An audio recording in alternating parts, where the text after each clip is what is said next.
اوعى تعمل دايت من غير ما تشوف الفيديو ده عشان ما يحصلش معاك زي ما حصل لعبد العظيم. عبد العظيم مين؟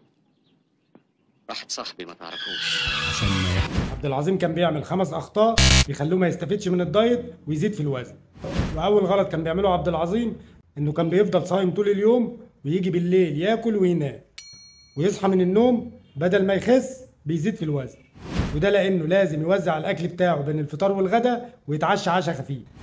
عبد العظيم كان بيجيب وصفات مش عارف جايبها منين وكان بيشربها على الريق زي الليمون والزنجبيل. هي هتزود لك الحرق بس في الاخر جاله حموضه وحرقان وقلبت معاه بقرحه في المعده. عبد العظيم ما كانش بيشرب ميه كفايه طول اليوم فالاملاح بدات تتجمع في الكلى وبدا يحصل له حرقان في البول وحصوات في الكلى. وعشان تحمي الكلى لازم تشرب على الاقل 3 لتر في اليوم. عبد العظيم اثناء الدايت ما كانش مهتم باكل البروتين فبدا ينزل من العضلات بدل ما ينزل من الدهون. قطع كربوهيدرات نهائي فبدا جسمه يتعب ومخه وقف عن التركيز. فلازم ما نحرمش نفسنا اثناء الدايت وناكل بكميات متوازنه. عبد العظيم كان بيتابع ميزانه كل يوم ويتوتر والنتيجه انه وقف الدايت بعد اسبوع. لازم نركز على شكلنا في المرايه والمقاسات مش بس الوزن على الميزان.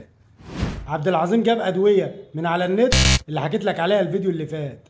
جاله خفقان في القلب وضغط عالي وراح المستشفى. عبد العظيم كان بينام 4 ساعات بس في اليوم. الحرق وقف والشهيه اتفتحت. واخر غلط كان بيعمله عبد العظيم انه ما كانش متابعني.